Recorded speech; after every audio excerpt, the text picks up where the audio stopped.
என் மணவாளியே, லீபனோனிலிருந்து என்னோடே வா. லீபனோனில் இருந்து என்னோடே வா. அமனாவின் கொடுமுடியிலிருந்தும் அமனாவின் கொடுமுடியிலிருந்தும் சேனீர் எர்மோனின் கொடுமுடியிலிருந்தும் சேனீர் எர்மோனின் கொடுமுடியில் இருந்தும் சிங்கங்களின் தாபரங்களிலிருந்தும் சிங்கங்களின் தாபரங்களில் இருந்தும் சிவிங்கிகளின் மலைகளிலிருந்தும் சிவிங்கிகளின் மலைகளில் இருந்தும் கீழே பார். கர்த்தருக்கு ஸ்தோத்திரம். அல்லேலூயா, அல்லேலூயா, அல்லேலூயா. கர்த்தருடைய நாமத்துக்கு ஸ்தோத்திரம். இந்த உன்னத பாட்டிலே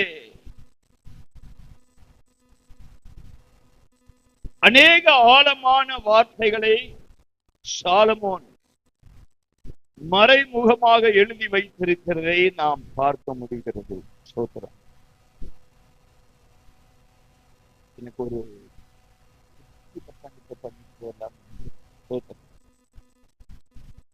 ஆண்டவருக்கு மகிமை உண்டாவதாக. கர்த்தர் தம்முடைய சுத்தத்தை ஆண்டவர் வெளிப்படுத்துவாராக. அல்லேலூயா, அல்லேலூயா. மணவாளனாகிய இயேசு மணவாட்டியான சபையை பார்த்து சொல்லுகிற ஒரு வார்த்தையை நாம் இங்கே வாசிக்கிறோம். கர்த்தருக்கு ஸ்தோத்திரம். என் மணவாளியே என்று அவர் ஒரு அழைப்பு கொடுக்கிறார். அவரோடு கூட சேர்ந்து கொள்வதற்கு, மணவாளனை சந்திப்பதற்கு, மணவாளனோடு கூட வாழ்வதற்கு ஒரு அழைப்பு, மணவாளனோடு உட்காருவதற்கு ஒரு அழைப்பு.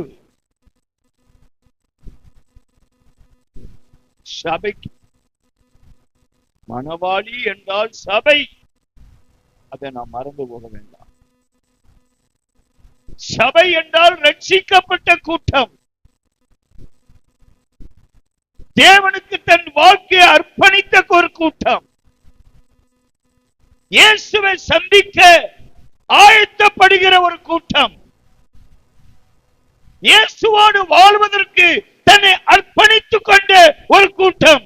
அதுதான் மணவாளி. அல்லேலூயா, அல்லேலூயா, அல்லேலூயா. மணவாளி என்றால் ஒரு பூரணத்தை காண்பிக்கிறது. சபையின் பூரணம், மணவாளனுக்கு ஏற்ற ஒரு பூரணம், அதுதான் மணவாளி. மணவாளனை போல அழகு நிறைந்தவர்கள், அது அவர்கள்தான் மணவாளி கூட்டத்தை சேர்ந்தவர்கள்.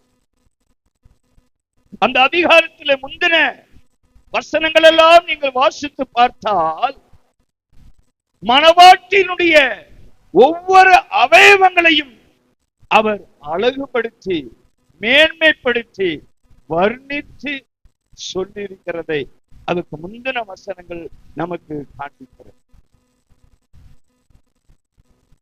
ஏனென்றால் மணவாளி என்பவள் இயேசுவை சந்திக்கும்படி அவள் தன்னை பரிபூரணமாய் ஆண்டவருக்கு ஒப்பு கொடுத்து எல்லாவற்றையும் ஆண்டவருக்கு தன்னை அர்ப்பணித்து அவரை போல எல்லாவற்றிலும் பரிபூர்ணமாக வேண்டும் என்று அர்ப்பணித்துக் கொண்டவள் தான் மணவாளி என்று சொல்லுகிறார். அல்லேலூயா, அல்லேலூயா, அல்லேலூயா. கர்த்தருக்கு ஸ்தோத்திரம். இயேசுவை சந்திக்க வேண்டும் என்றால் நம்முடைய எல்லா சரீரத்தினுடைய அவயவங்களிலும் கர்த்தருடைய பரிபூரணம் காணப்பட வேண்டும். கர்த்தருடைய எதிர்பார்க்குதல், கர்த்தருடைய பரிசுத்தம், கர்த்தருடைய பார்வை, கர்த்தருடைய சிந்தை, கர்த்தருடைய செய்கை, கர்த்தருடைய நடக்கை, கர்த்தருடைய வார்த்தை எல்லாம் நம்மிடத்தில் வெளிப்பட வேண்டும். எல்லாவற்றிலும் அவரை போல நாம் காணப்பட வேண்டும். அப்போதுதான் மணவாளனாக இயேசுவை நாம் சந்திக்க முடியும். அப்படி பரிபூர்ணம் அடைந்தவர்களைத்தான், அல்லது பரிபூர்ணத்தை வாஞ்சிக்கிறவர்களை, அதற்காக ஏங்கிக் கொண்டிருக்கிறவர்களை, பரிபூர்ணம் அடைய வேண்டும் என்ற ஒரு தாகம் உள்ளவர்கள், ஒரு ஏக்கம் உள்ளவர்கள், அவர்கள்தான் மணவாட்டி கூட்டத்தை சார்ந்தவர்கள். அல்லேலூயா, அல்லேலூயா, அல்லேலூயா. இந்த சத்தத்தை கேட்கிற நீங்கள் எந்த கூட்டத்திலே இருக்கிறீர்கள்? இயேசுவை சந்திக்கக்கூடிய மணவாளியாக மாற்றப்பட்ட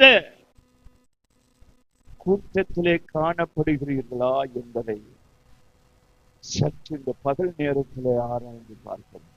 ஏனென்றால் மணவாளன் வெளிப்பட வேண்டிய நேரம் நெருங்கிக் கொண்டிருக்கிறது. சபையை சந்திக்க வேண்டிய அந்த குறித்த வேலை அதிசீக்கிரமாய் வந்து கொண்டிருக்கிறது. மணவாட்டியான சபையை தம்மோடு கூட சேர்த்துக் கொள்ளும்படி அவர் வேகமாய் வந்து கொண்டிருக்கிறார்.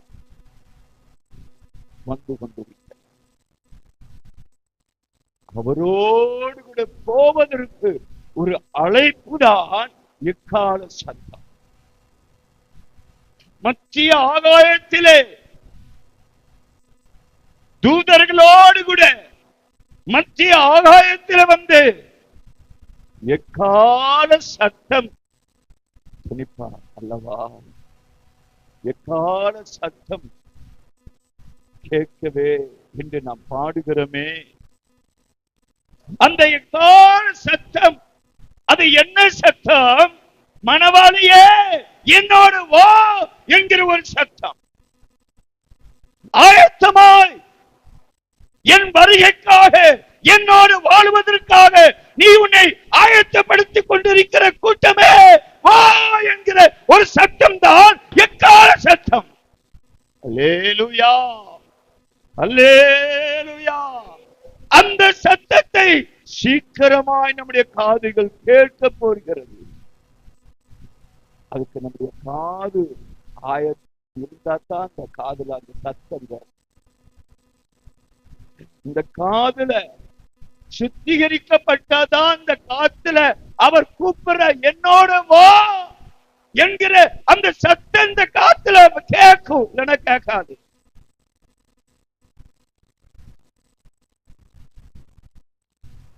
மகன் திருமணம் ஏதோ ஒரு வருஷத்துல உண்மைதான் ரட்சிக்கப்பட்டான், என்னைக்கோ ஒரு நாள் உண்மைதான். ஞானஸ்தானம் எடுத்தோம், உண்மைதான். நல்ல சபைக்குத்தான் வந்தோம், உண்மைதான். ஆனால் இன்றைக்கு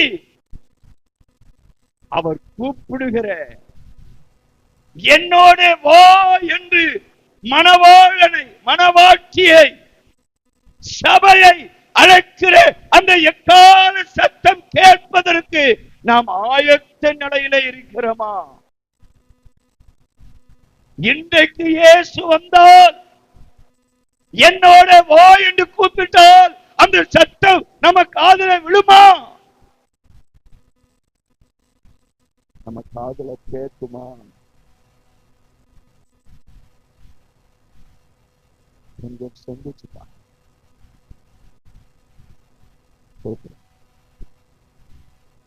அருமையானவர்களே, இந்த கடைசி நாட்களிலே நம்மை சற்று ஆராய்ந்து நிதானித்து நம்மை சோதித்து பார்க்க முடியாத இந்த பகல்களிலே ஆவியானவர் நமக்கு பிரசனம் கொடுக்கிறார். அல்லேலூயா, அல்லேலூயா. மணவாளன் கர்த்தர் இயேசு வருகின்றாரே, மணவாட்டி சந்திக்க ஆயத்தம் தானா என் பிரியமே என்று பவதி, நீ எழுந்து வா உன்னை சரி சந்திக்கவே என் பிரியமே என்று பவதி, எழுந்து வா உன்னை சரி சந்திக்கவே. அல்லேலூயா. மணவாளன் வருகிற நேரத்திலே மணவாட்டியான சபை அவரை சந்திக்க ஆயத்தப்பட வேண்டும். அப்படிப்பட்ட ஒரு வாஞ்சை, அப்படிப்பட்ட ஒரு ஏக்கம், அப்படிப்பட்ட ஒரு தாகம் நமக்குள்ளாக உண்டாக வேண்டும். கர்த்தருக்கு ஸ்தோத்திரம். அருமையானவர்களே, லீபனோன் என்று சொன்னார் வெண்மலை என்றார். இந்த லீபனோன் என்பது ஒரு மலை பகுதியான ஒரு இடம். பாலஸ்தீனா தேசத்திலே வடமேற்கு பகுதியிலே உள்ள ஒரு நாடு, ஒரு மலை பகுதி.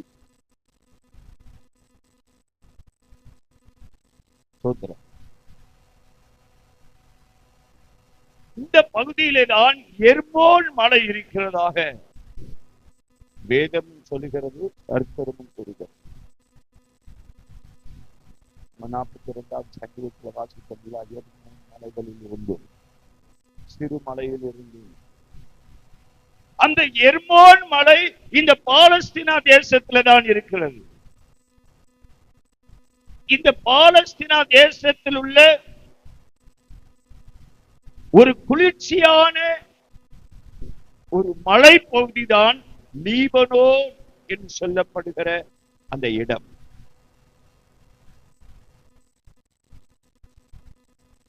ஆண்டவருக்கு மகிமை உண்டாவதாக. அந்த மலையினுடைய உச்சியிலே அதிகமான பனி பெய்யும். அந்த பனி உறைந்து பனிக்கட்டியாக மாறிடும். அவ்வளவு அதிகமான பனி அங்கே ஊற்று. ஆகவே தான் அதற்கு வெண்மலை என்றும் வெள்ள மலை என்றும் இப்படி பலவிதமான பெயர்கள் அந்த மலைக்கு சூடப்பட்டதாக வேத அறிஞர்கள் சொல்லுகிறார். ஆண்டவருக்கு மகிமை உண்டாகுவார். அருமையான கர்த்தருடைய பிள்ளைகளே, இந்த லீபனோன் என்பது ஒரு முக்கியமான ஒரு இடம். லீபனோனை குறித்து வேதத்திலே அதிகமாய் சொல்லப்பட்டிருக்கிறது. அதை மாத்திரம் 1-2 காரியங்களை நான் உங்களுக்கு வேகமாக சொல்லி என் வார்த்தைகளை முடிக்க விரும்புகிறேன். இந்த வசனத்தை முழு வசனத்தை நான் இப்பொழுது தியானிப்பதற்கு நேரம் இல்லை. முதல் பகுதியை மாத்திரம் அந்த லீபனோன் என்கிற அதிலிருந்து மாத்திரம் சில காரியங்களை நாம் வேகமாக பார்த்து நாம் கடந்து போக விரும்புவோம். கர்த்தருக்கு ஸ்தோத்திரம். ஏனென்றால் ஆண்டவர் மணவாளியை அழைக்கிற ஒரு இடம் அந்த லீபனோன். அல்லேலூயா.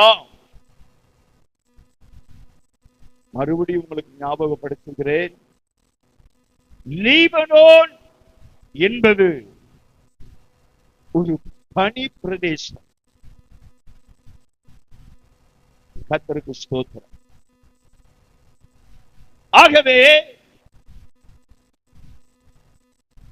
அது பரிசுத்தத்திற்கு அடையாளமாக ஆவிக்குரிய விளக்கத்திலே அது சொல்லப்பட்டிருக்கிறது. லீபனோன் என்பது பரிசுத்தத்திற்கு அடையாளமாக வேதம் நமக்கு சொல்லுகிறது. அல்லேலூயா, அல்லேலூயா. மணவாளியாக அல்லது மணவாழ்ச்சியாக நீ காணப்படுவது உண்மை என்றால் நீ இருக்கிற இடம் இந்த லீபனோன் தான். அல்லேலூயா. நீ மணவாளியாய் இருப்பாய் என்றால் அல்லது இயேசுவை சந்திக்க ஆயத்தமான இடத்திலே நீ வாழ்ந்து கொண்டிருப்பாய் என்றால் உன்னிடத்திலே பரிசுத்தம் பிரதிபலிக்க வேண்டும். அல்லேலூயா, அல்லேலூயா. கர்த்தருக்கு ஸ்தோத்திரம். கிறிஸ்தவன் என்கிற பெயர் அல்ல, உள்ளம் புறமும் புதிதாக்கப்பட்ட நிலை, உள்ளம் புறமும் சுத்திகரிக்கப்பட்ட நிலை, உள்ளம் புறமும் பரிசுத்தமாக்கப்பட்ட ஒரு நிலைதான் லீபனோன் என்பது. அல்லேலூயா, அல்லேலூயா. அந்த லீபனோனுக்கு மணவாட்டி வரும்போதுதான் அந்த இடத்துல ஜீவிக்கிற மணவாட்டிக்கு தான் ஆண்டவருடைய சத்தம் கேட்கும். என்னோட வா என்று கூப்பிடுகிற சத்தம் மற்றவங்களுக்கு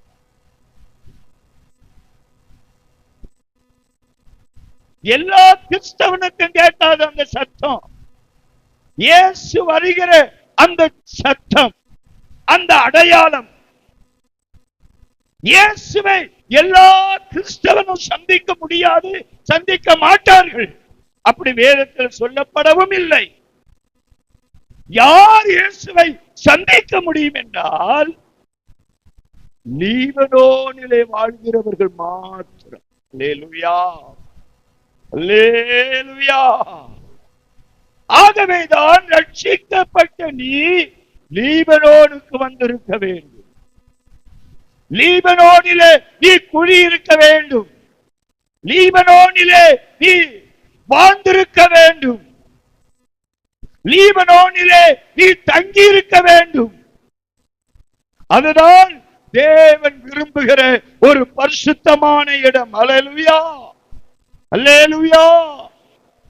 வேகமாக 1-2 காரியங்களை நான் உங்களுக்கு சொல்லிக் கொடுக்க விரும்புகிறேன். வாசிக்கலாம். முதலாவதாக சங்கீதத்தின் புஸ்தகம் 92வது சங்கீதம்,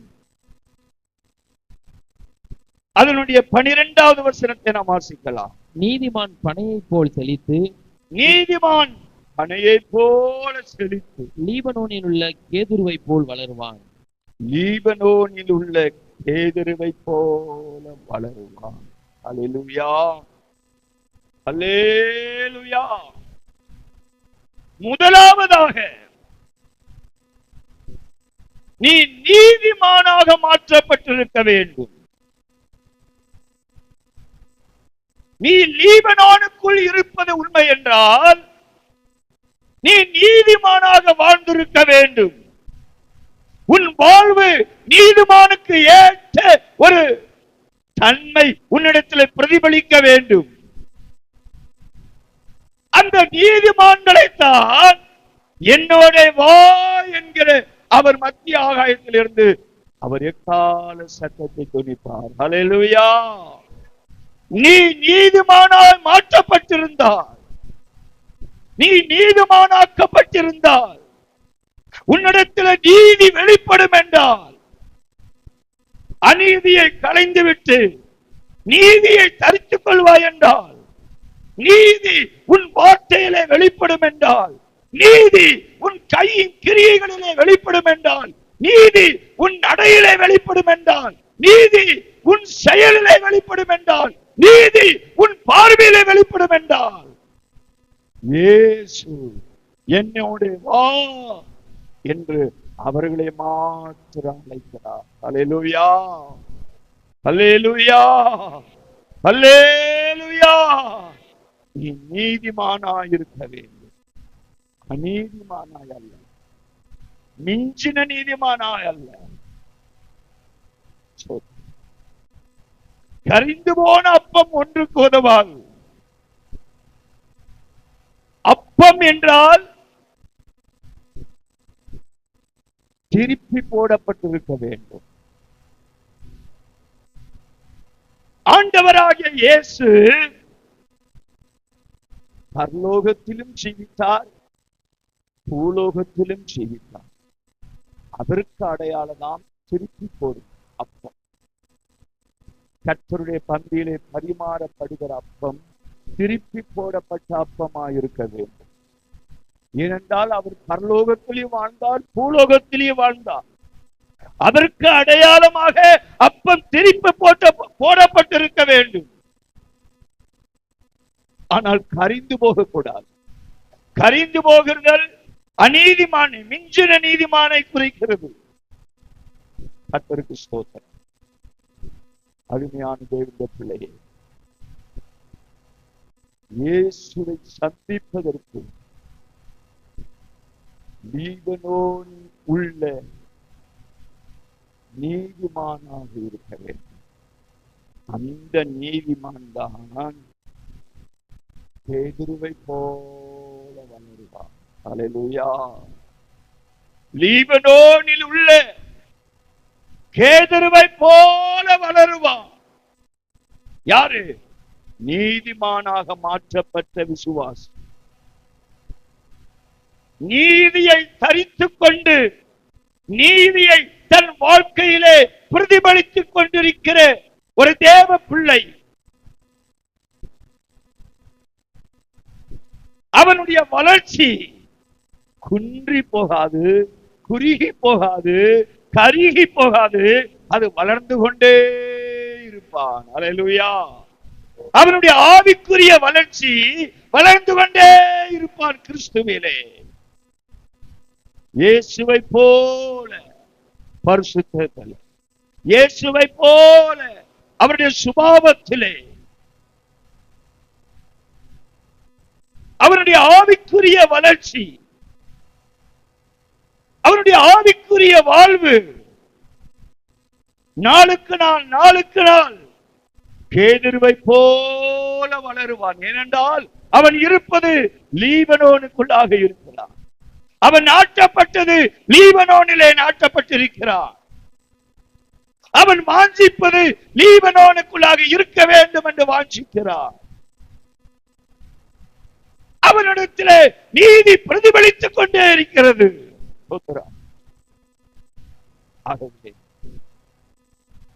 அவனுடைய வளர்ச்சி மழை பெய்ந்தாலும் சரி, பெய்யாட்டம், வெயில் அடிச்சாலும் சரி, அடிக்காட்டாலும் சரி, எப்பொழுதும் செழிப்பா. எந்த சூழ்நிலை வந்தாலும் சோதனை வரும், வேதனை வரும், பிரச்சனைகள் வரணும், போராட்டங்கள் வரணும், நெருக்கங்கள் வரட்டும், ஆபத்துகள் வரட்டும், இடுக்கண்கள் வரட்டும், நிந்தையான பேச்சு பேசட்டும், அவமானங்கள் வரட்டும், கூட்டியோ குறைத்தோ பேசட்டும், நீ செய்ததையோ செய்யாததையோ சொல்லட்டும், நீ பேசினதையோ பேசாததையோ சொல்லிக் கொண்டே இருக்கட்டும். என்ன வந்தாலும் சரி, என்ன உன் காதல செய்து வந்தாலும் சரி, அவன் ஆவியிலே வளர்ந்து கொண்டே இருப்பான். ஏனென்றால் அவன் நீதிமான். ஏனென்றால் அவன் லீபனோனிலே ஆக்கப்பட்டவன். அல்லேலூயா, அல்லேலூயா, அல்லேலூயா. நீ எங்கே இருக்க? இரண்டாவது ஒரு வசனத்தை வாசிக்கலாம். 104வது சங்கீதம்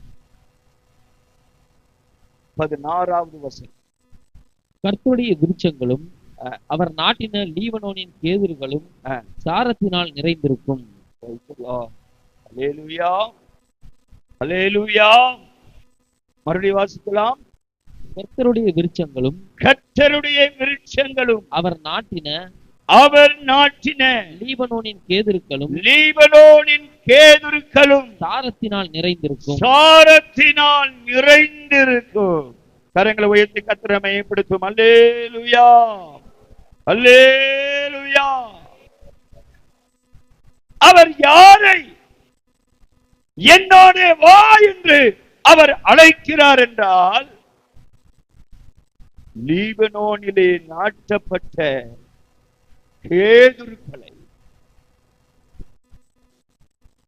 லீபனோனிலே நாட்டப்பட்டவர்கள் ஒரு கேதுரு மரத்திற்கு ஒப்பாக இருப்பார்கள். லீபனோன் தேசத்திலே அது ஒரு மலை பகுதியாக இருந்தாலும் அநேக கனி வர்க்கங்கள் உள்ள மரங்கள் அதிகமாய் அங்கு உண்டு. அதிலே கேதுரு மரம் விசேஷமானது. அல்லேலூயா, அல்லேலூயா, அல்லேலூயா. கேதுரு மரம் உறுதியுள்ள மரம், பலனுள்ள மரம், சக்தி வாய்ந்த மரம், அழகாயிருக்கிற மரம், வாசனையுள்ள மரம். வேதத்தில் நிறைய சொல்லப்பட்டிருக்கு கேதுரு மரத்தை பற்றி. நீ லீபனோனிலே நாட்டப்பட்டிருப்பாய் என்றால் கேதுருவை போல சாரம் நிறைந்திருப்பாய். ஆகாரத்துல உப்பு போடுவாங்க. உப்பு போடலன்னா உப்பு இல்லாத பட்டம் குப்பையில என்று பெரியவங்க சொல்லுவாங்க. உப்பு ஏன் போடுறதுன்னா அந்த ஆகாரத்துல ருசி கொடுப்பதற்கு தான். அந்த உப்புல சாரம் இருக்கு. சாரம் உள்ள உப்பை போட்டா தான் அது ருசி கொடுக்கும். சாரமில்லாத உப்பு ஒன்றுக்குமே உதவாது. அது வெளியில கொட்டப்படுவதற்கும் முடிக்கப்படுவதற்கு தான் உதவுன்னு வேதம் சொல்லுது. வசனத்தை எடுத்த நேரம். அல்லேலூயா, அல்லேலூயா. ஆகவே லீபனோனிலே நாட்டப்பட்ட நீ சாரம் நிறைந்த உப்பாக நீ காணப்பட வேண்டும். கேதுருவை போல உப்பில சாரம் இருக்கிறது மாத்திரமல்ல, கேதுரு மரத்திலும் சாரம் நிறைந்திருக்குமா. அல்லேலூயா, அல்லேலூயா, அல்லேலூயா. சோதரா, உன்னிடத்துல சாரம் நிரம்பி இருக்கணும். உன் ஜீவியத்திலே சாரம் இருக்க வேண்டும். கிரியை இல்லாத விசுவாசி செத்த விசுவாசி. உயிர் உள்ளவன் என்று பெயர் கொண்டிருந்தும் செத்தவனாயிருக்கிறார். உன்னிடத்திலே ரட்சிக்கப்பட்டது உண்மைனா கிரியைகள்ல வெளிப்படும். அபிஷேகம் பெற்றது உண்மைனா கிரியைகளிலே வெளிப்படணும். சபையிலே நாட்டப்பட்டது உண்மைனா கிரியையிலே வெளிப்படணும். அதுதான் சாரம். சாரம் நிறைந்திருக்கிற கேதுருவாக நீ லீபனோனுக்குள்ளாக வளர வேண்டும். அப்படிப்பட்டவர்கள்தான் ஆண்டவர் என்னோட வா என்று அவர் ஆதிப்பார். அல்லேலூயா, அல்லேலூயா, அல்லேலூயா. மூன்றாவதாக உன்னத பாட்டு புஸ்தகம் 4வது அதிகாரம் 11வது வசனத்தை வாசிக்கலாம். என் மணவாளியே, என் மணவாளியே, உன் உதடுகளிலிருந்து தேன் உன் ஒழுகுகிறது, உதடுகளில் இருந்து தேன் ஒழுகுகிறது, உன் நாவின் கீழ் உன் நாவின் கீழ் தேனும் பாலும் இருக்கிறது, தேனும் பாலும் இருக்கிறது, உன் வஸ்திரங்களின் வாசனை உன் வஸ்திரங்களின் வாசனை லீபனோனின் வாசனை கொப்பாய் இருக்கிறது. லீபனோனின் வாசனைக்கு ஒப்பாய் இருக்கிறது. யாருடைய வஸ்திரம்? மணவாட்டியின் வஸ்திரம். மணவாட்டியின் வஸ்திரத்துல கூட என்ன இருக்குதா? என்ன இருக்குது? சொல்ல மாட்டேங்குது. என்ன இருக்கு? வாசனை. வாசனை பவுடர் போட்ட வாசனை, செண்டு வாசனை அல்ல. அந்த வாசனை இங்க சொல்லல. இதுதான் உலக மனிதர்கள் விரும்புகிற வாசனை.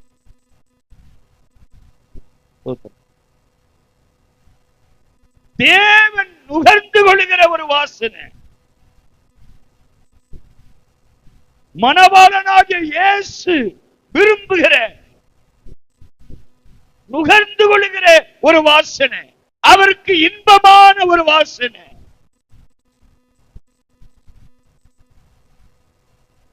அந்த வாசனை வஸ்திரத்துல இருந்து வரும். நீ மணவாட்டியா இருந்தா, நீ லீபனோனிலே நாட்டப்பட்டிருந்தா, நீ கேதுருவாய் வளர்ந்தா,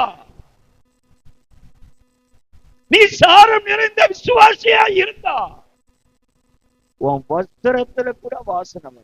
அல்லேலூயா, அல்லேலூயா. அப்படின்னா என்ன தெரியுமா? வஸ்திரத்துல கூட வாசனை. அப்படின்னா அந்த வஸ்திரத்துல கூட கர்த்தருடைய நாமம் உயர்த்தப்படும். ஆண்டவர் மகிழ்விக்க கூடிய வஸ்திர உன்னிடத்தில் இருக்கும். அல்லேலூயா. இன்னைக்கு வஸ்திரம்னாலே பயமா இருக்கு. துணி எடுத்து கடைக்கு போனாலே நம்ம எதிர்பார்க்கிற மாதிரி துணி கிடைக்கிறது ரொம்ப அபூர்வமா இருக்கு. ரொம்ப அலைய வேண்டியது இருக்கு. ஏன்னா அப்படி நாகரிகம் வளர்ந்துருச்சு.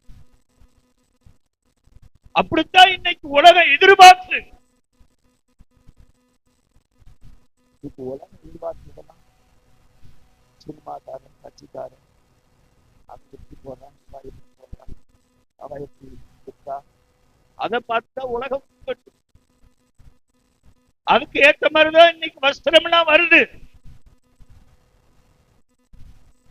பரலோகம் அங்கீகரிக்கிறது போல, பரலோக தேவன் விரும்புகிறது போல,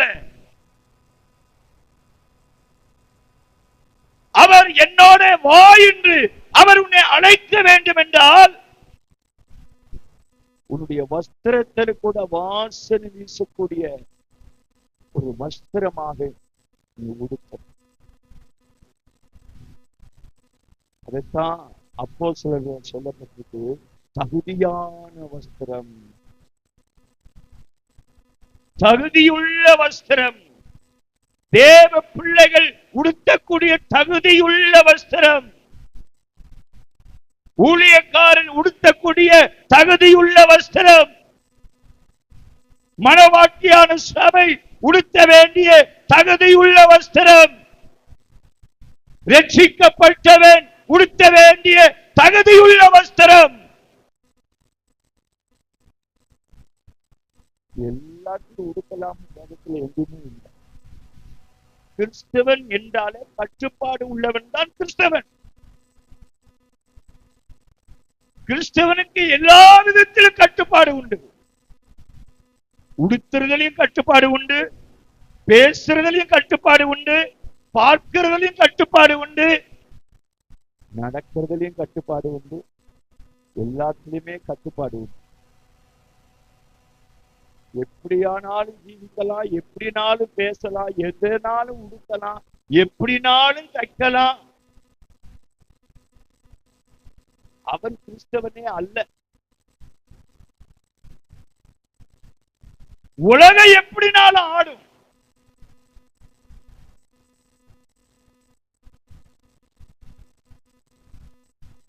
கர்த்தருக்கு ஸ்தோத்திரம். இந்த லீபனோனுக்குள் நீ வந்து விட்டாய். நீ எல்லாவற்றிலும் அடக்கமுடையவனாக வாழ வேண்டும், கட்டுப்பாடு உள்ளவனாக வாழ வேண்டும், இச்சை அடக்கம் உள்ளவனாக நீ வாழ வேண்டும். ஹல்லேலூயா, ஹல்லேலூயா, ஹல்லேலூயா.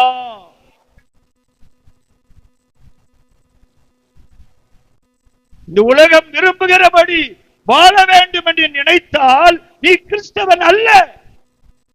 உன் காத்துல என்னோட வா என்கிற சத்தம் வராது. அந்தி கிறிஸ்து 7 வருஷம் வரும்போது நீ இங்கதான் சந்தேகம் இல்லை. ஒருவேளை அந்தி கிறிஸ்துடைய காரியத்துல அந்த நேரத்துல ஒருவேளை நீ மனம் திரும்பி ரட்சிக்கப்பட்டா, அந்தி கிறிஸ்துவனுடைய உபத்திரவத்தையும் நீ தாங்கி கொண்டு கர்த்தருக்காக பாடுபட்டேனா, அதுக்கப்புறம் நீ ஆண்டவருக்கு வருவதற்கு ஒரு சான்ஸ் ஆண்டவர் வச்சிருக்க. இப்போ சத்தியத்தை கேட்டு மனம் திரும்பாம சிலர் அந்திப்ப ஆட்சியில சிலர் மனம் திரும்பக்கூடிய ஒரு சந்தர்ப்பம் தான் ஆண்டவர் வச்சிருக்காரு. சோதர வேதத்துல இடம் இருக்கு. ஆண்டவருக்கு மகிமை உண்டாவதா. ஆகவே அந்த ஆண்டவர் இந்த கிறிஸ்துவனுடைய ஆளுகைக்கு முன்னதாகவே அவர் கூப்பிடுற நேரத்திலேயே நம்ம போய் சொன்னார். அந்த கிறிஸ்துவனுடைய உபத்திரவங்களுக்கு நம்மள பாதுகாத்துக் கொள்ளும். ஹல்லேலூயா, ஹல்லேலூயா, ஹல்லேலூயா. அதே 4வது அதிகாரத்துல 15வது வசனத்தை வாசிங்க. தோட்டங்களுக்கு நீரூற்றும், தோட்டங்களுக்கு நீரூற்றும், ஜீவ தண்ணீரின் புறவும், ஜீவ தண்ணீரின் துறவும், லீபனோனில் இருந்து ஓடி வரும் வாய்க்கால்களும் உண்டாயிருக்கிறது. லீபனோனில் இருந்து ஓடி வரும் வாய்க்கால்கள். வாய்க்கால் 4வது, நீ லீபனோனிலே இருப்பது உண்மை. நான் உன்னிடத்திலிருந்து வாய்க்கால்கள் ஓடும். வாய்க்கால்கள் பல இடத்திற்கு பிரிந்து செல்லும். வாய்க்கால் எதற்கு? பாத்தி கட்டியிருப்பாங்க. ஒவ்வொரு பாத்திக்கும் தண்ணி போகணும்னா அதுக்கு வாய்க்கால் தேவை. அந்த வாய்க்கால் வழியாகத்தான் தண்ணீர் அங்கே பாய்ச்சப்படும். பிரித்து பிரித்து வைக்கப்பட்ட அந்த வயலுக்கு, அந்த பாத்திகளுக்கு இந்த வாய்க்கால் வழியாகத்தான் தண்ணீர் ஓடும். அதுக்குத்தான் வாய்க்கால். நீ லீபனோனிலே என்றால் இயேசுவை சந்திக்கக்கூடிய மனவாட்டியாக, அப்படிப்பட்ட வாஞ்சையுள்ள ஒரு ஆத்மாவாக இருப்பது உண்மை என்றால் நீ ஒரு வாய்க்காலாக மாறும். உன் மூலமாக அநேக ரட்சிப்பின் அனுபவத்திற்குள் வர வேண்டும். உன் மூலமாக அநேகர் கனி கொடுக்க வேண்டும். உன் மூலமாக அநேகர் சுகத்தை பெற்றுக் கொள்ள வேண்டும். உன் மூலமாக அநேகர் விடுதலையாக்கப்பட வேண்டும். உன் மூலமாக அநேகர் ஆவிக்குரிய ஆசீர்வாதங்களை பெற்றுக் கொள்ள வேண்டும். உன் மூலமாக பரிசுத்த ஆவியினுடைய வல்லமையை பெற்றுக் கொள்ள வேண்டும். அநேக ஆசீர்வாதங்களை உன் மூலமாக அநேகர் அனுபவிக்க வேண்டும். அதுதான் வாய்க்கால். அதுதான் வாய்க்கால். எத்தனை பேர் இன்றைக்கு வாய்க்கால்களாக இருக்கிறோம்? கர்த்தருக்கு ஸ்தோத்திரம். ஒரு மேன்மையான சத்தியத்தை ஆண்டவர் இன்றைக்கு நம்மோடு கூட பேசிக் கொண்டிருக்கிறார். ஒரு புதிய ஆழமான கருத்து உள்ள வார்த்தையை கர்த்தர் இன்றைக்கு நமக்கு கற்றுக் கொடுத்துக் கொண்டிருக்கிறார். ஆண்டவருக்கு ஸ்தோத்திரம். இதே வசனத்தை வைத்து பேசின ஞாபகம் எனக்கு நேற்றுக்கு நான் தியானித்துக் கொண்டிருக்கும் போது எனக்கு வந்துச்சு. ஆனா அன்னைக்கு பேசுனது வேற, இன்னைக்கு கர்த்தர் ஆவியாக பேசுகிற வார்த்தைகள். கர்த்தருக்கு ஸ்தோத்திரம். வந்தவர்களுக்கு அது ஞாபகம் இருக்கும் என்பது. ஒருவேளை வசனத்தை வாசித்த உடனே ஏற்கனவே பேசிட்டு அப்படிங்கிற நினைவு உங்களுக்குள்ள வந்திருக்கலாம். அன்றைக்கு பேசுற வார்த்தைகளை ஆவியானவர் இன்றைக்கு கொடுக்கவில்லை. இன்றைக்கு தேவன் ஒரு புதிய வெளிப்பாடை தேவன் தந்திருக்கிறார். புதிய காரியங்களை ஆவியானவர் உங்களுக்கு படிப்பித்து கொடுக்கிறார். ஏனென்றால் அவருடைய வருகை சீக்கிரமாய். கடந்த வாரத்திலே சென்னையிலே உள்ள சபையிலே அந்த ஈஸ்டர் ஆராதனையிலே கர்த்தருடைய வார்த்தையை நான் கொடுத்துக் கொண்டேன். அதுக்காக நான் இங்கு இருக்கும்போது அநேக நாட்கள் கண்ணீரோடு நான் ஜெபித்து அந்த ஈஸ்டர் ஆராதனையிலே நான் என்ன வசனத்தை குறித்து பேச வேண்டும் என்று ஆண்டவரிடத்தில் கேட்டபோது ஆண்டவர் ஒரு சில புதிய வெளிப்பாட்டை எனக்கு கொடுத்து சில காரியங்களை கர்த்தர் என்னோடு கூட பேசி, ஆகவே சதா காலமும் இயேசு ஏன் உயிரோடு இருக்கிறார் என்கிற தலைப்பிலே ஒரு சில காரியங்களை ஆவியானவர் வெளிப்படுத்தினார். அந்த வார்த்தை நான் பேசின பொழுது அநேகருடைய இருதயங்களிலே உணர்த்தப்பட்டதை என் ஆவியிலே உணர்ந்தேன். அந்த ஆராதனை நடந்த சகோதரர்கள் கூட்டம் முடிந்தவுடன் கையை பிடிச்ச ஐயா, உங்களோடு இந்த மூலமாக கர்த்தர் என்னை கர்த்தர் விழித்தார். புதிய சத்தியங்களை நான் அறிந்து கொண்டேன். இதற்காகவே கர்த்தர் என்னை கொண்டு வந்திருக்கிறார் என்பதை உணர்ந்தேன் என்று சொல்லி என்று பகிர்ந்து கொண்ட சில வார்த்தை எல்லா கண்ணும் மண்ணி கர்த்தருக்குரியது என்று சொல்லி நான் சொன்னேன். அல்லேலூயா, அல்லேலூயா, அல்லேலூயா, அல்லேலூயா. அருமையான கர்த்தருடைய பிள்ளைகளே, தேவன் இந்த கடைசி நாட்களிலே உங்களை என்னையும் அவருக்கென்று ஆயத்தப்படுத்தும்படி, அவரை சந்திக்கும்படி நீங்களும் நானும் ஆயத்தப்பட வேண்டும் என்று சொல்லி தேவன் நம்மோடு கூட இடைப்பட்டுக் கொண்டிருக்கிறார். அல்லேலூயா. கர்த்தருடைய பரிசுத்த நாமத்துக்கு ஸ்தோத்திரம் உண்டாவதாக. ஆகவே லீபனோன் என்பது ஒரு ஆயத்தமான ஒரு நிலைக்கு அடையாளம் என்பதை மறந்து போக வேண்டாம். கர்த்தருடைய பரிசுத்த நாமத்துக்கு ஸ்தோத்திரம் உண்டாவதாக. இன்னொரு வசனத்தை கூட நாம் வாசிக்க விரும்புகிறேன். ஏசாயா தீர்க்கதரிசன புத்தகம் 35வது அதிகாரம். ஏசாயா 35வது அதிகாரம் 1வது வசனத்தை 2வது வசனத்தை நாம் வாசிக்கலாம். வனாந்திரமும் வறண்ட நிலமும் மகிழ்ந்து கடுவெளி கழித்து புஷ்பத்தை போல செழிக்கும். அது மிகுதியாய் செழித்து பூரித்து ஆனந்த களிப்புடன் பாடும். லீபனோனின் மகிமையும் கர்மேல் சாரோன் என்பவர்களின் அலங்காரமும் அதற்கு அளிக்கப்படும். அவர்கள் கர்த்தருடைய மகிமையையும் நமது தேவனுடைய மகத்துவத்தையும் காண்பார்கள். அல்லேலூயா, அல்லேலூயா, அல்லேலூயா. அந்த லீபனோனிலே மகிமை உன்னை அலங்கரித்துக் கொண்டே இருக்கும். கர்த்தருடைய மகிமை லீபனோனிலே இருப்பது உண்மை என்றால்,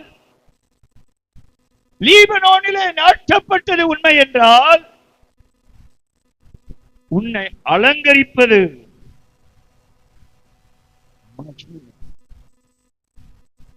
மகிமையின் மேல் மகிமை உன்னை அலங்கரித்துக் கொண்டே இருக்கும். அல்லேலூயா.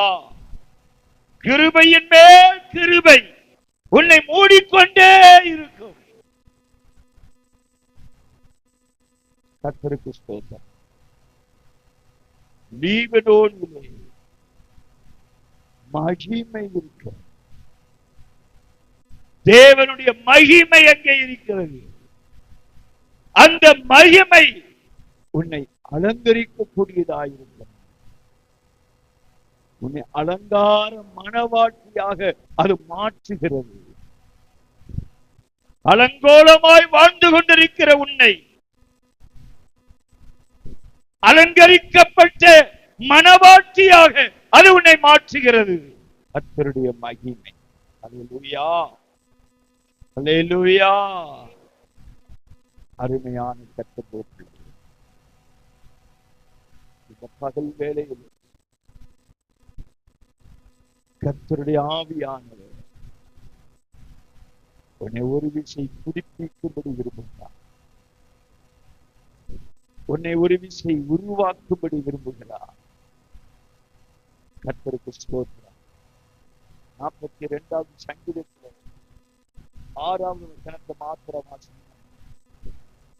நான் வாசிக்கப்பட்ட 42வது சங்கீதத்தில் 6வது வசனம். என் தேவனே, என் ஆத்துமா எனக்குள் கலங்குகிறது. ஆகையால் யோர்தான் தேசத்திலும் ஏர்மோன் மலைகளிலும் சிறு மலையிலும் இருந்து உம்மை நினைக்கிறேன். அல்லேலூயா, அல்லேலூயா, அல்லேலூயா.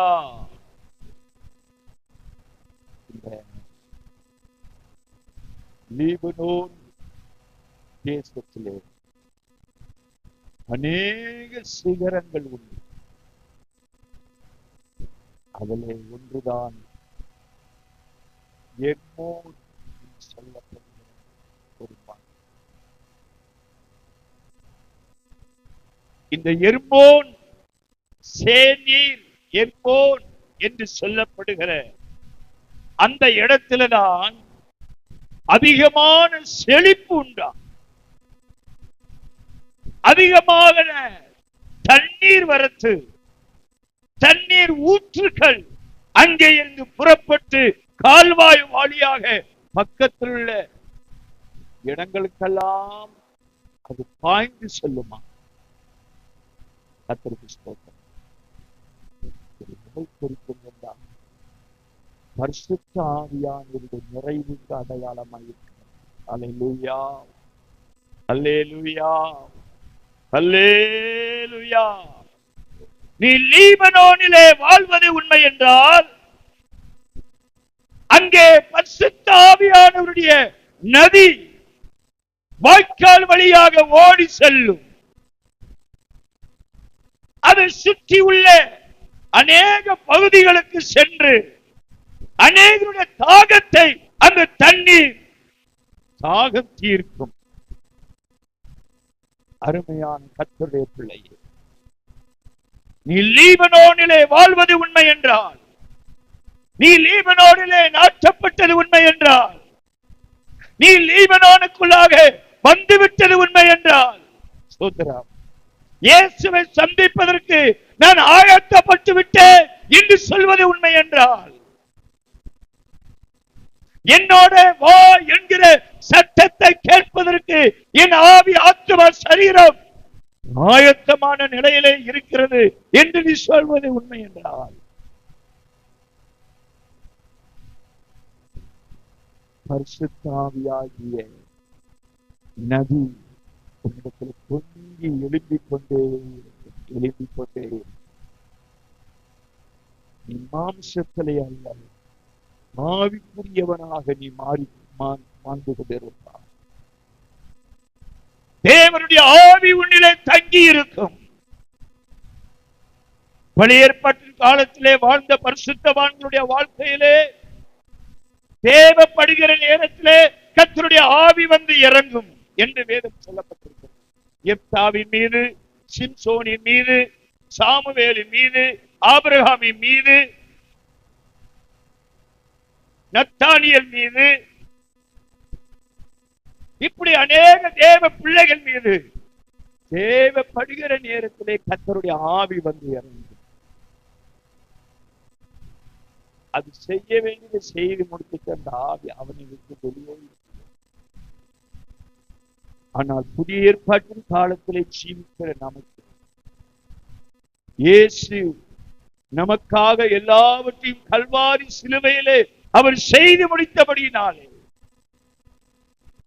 பரிசுத்த ஆவியானவர் நமக்குள்ளே தங்கி நம்மிலே இருந்து ஒவ்வொரு நிமிடமும் நம்மை நடத்துகிறவராகவே இருக்கிறார். ஹல்லேலூயா. அவ்வப்போது வந்து போகிறவர் அல்ல, அவர் போக்குவரத்து உள்ளவர் அல்ல. இந்த கிருபையின் காலத்தில் வாழ்கிற பரிசுத்தவான்களாக தேவ பிள்ளைகளுடைய வாழ்க்கையிலே ஆவி என்னும் அச்சாரத்தை தேவன் நமக்கு எப்பொழுது தந்தார்? மீட்கப்படும் நாளுக்கென்று பெற்ற பரிசுத்த ஆவியை நாம் எப்பொழுது பெற்றுக் கொண்டோமோ அந்த நேரம் முதல், அந்த நிமிஷம் முதல் இயேசுவை சந்திக்கிற நேரம் வரைக்கும் ஆவியானவர் நம்மோடு இருந்து நம்மை நடத்தி கொண்டே போகிறார். ஹல்லேலூயா, ஹல்லேலூயா, ஹல்லேலூயா, ஹல்லேலூயா. ஆவியானவர் நம்மை நடத்துகிறவர், நம்மை நடத்தி செல்கிறவர், நம்முடைய தாகத்தை தீர்த்துக் கொள்கிறவர். இது மாத்திரமல்ல, அநேகருடைய தாகத்தை தீர்க்க போதுமானவராக எல்லாரும் கண்களை மூடி முன்னால் கர்த்தர் நோக்கி பார்த்து கர்த்தர் நம்மோடு பேசின வார்த்தைகளை நாம் தியானித்து நாம் செபிக்கலாம். கண்களை மூடுவோம், கர்த்தருடைய முகத்தை நோக்கி பார்க்கலாம்.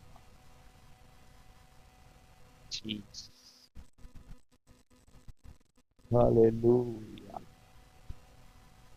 நன்றி ஆண்டவரே. கர்த்தாவே, கர்த்தரை துதித்திடுவோமே, கருத்துடனே நாம் பாடிடுவோமே. ஆவியில் நிறைந்து ஆக மகிழ்வோமே, ஆவியில் நிறைந்து ஆக மகிழ்வோமே. அன்பரே நாமம் உயர்த்திடுவோமே, அன்பரே நாமம் உயர்த்திடுவோமே. கர்த்தாவே, கர்த்தரை துதித்திடுவோமே, கருத்துடனே நாம் பாடிடுவோமே. கர்த்தாவே, கர்த்தரை துதித்திடுவோமே, கருத்துடனே நாம் பாடிடுவோமே. ஏழையின் கோலம் தெரிந்தெடுத்தாரே, இயேசுவின் நாமம் தரித்திருந்தாரே. ஏழையின் கோலம் தெரிந்தெடுத்தாரே, இயேசுவின் நாமம் தரித்திருந்தாரே. மேன்மையை வெறுத்து தாழ்மையை தரித்தார், மேன்மையை வெறுத்து தாழ்மையை தேசியமாகவே காசில் வந்தார், தேசியமாகவே காசில் வந்தார். கர்த்தாவே, கர்த்தரை துதித்திடுவோமே, கருத்துடனே நாம் பாடிடுவோமே. கர்த்தாவே, கர்த்தரை துதித்திடுவோமே, கருத்துடனே நாம் பாடிடுவோமே. ஆவியில் நிறைந்தே ஆக மகிழ்வோமே. ஆவி எல்லாரும் சத்தத்தை உயர்த்தி ஆக மகிழ்வோமே. அன்பரி நாமம் உயர்த்திடுவோமே. அன்பரி நாமம் உயர்த்திடுவோமே. கர்த்தாதி கர்த்தரை துதித்திடுவோமே. கருத்துடனே நாம் பாடிடுவோமே. கர்த்தாதி கர்த்தரை துதித்திடுவோம். நாம் பாடிடுவோமே. கர்த்தாதி கர்த்தரை துதித்திடுவோம். கருத்துடனே நாம் பாடிடுவோமே. கர்த்தாதி கர்த்தரை துதித்திடு.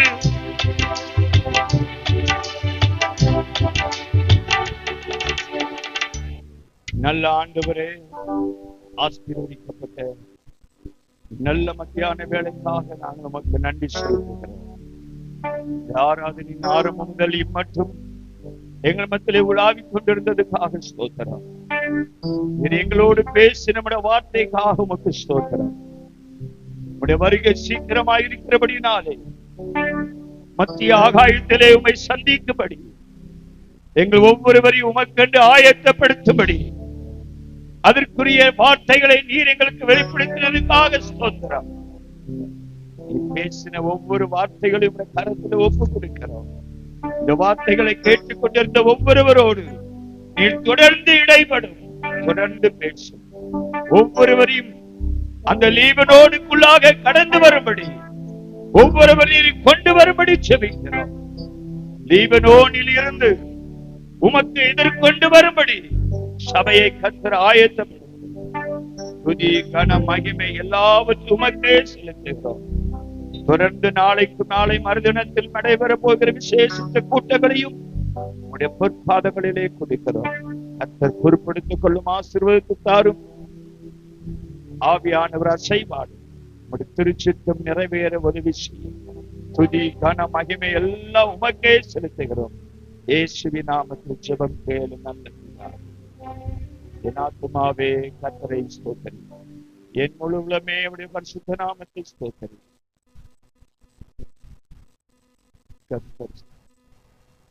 நம்முடைய கர்த்தராகிய இயேசு கிறிஸ்துவின் கிருபையும் பிதாவாகிய தேவனுடைய அன்பும் பரிசுத்த ஆவியானவருடைய அந்யோன்ய ஐக்கியமும் இன்றும் என்றைக்கும் சதா காலங்களிலும் இந்த ஆராதனையில் பங்கு பெற்ற ஒவ்வொரு தேவ பிள்ளைகளோடும் சகல பரிசுத்தவான்களோடு அவருடைய கிருபையிலிருந்து மாறாமல் தங்கியிருப்பதால் அல்லேலூயா, அல்லேலூயா, அல்லேலூயா.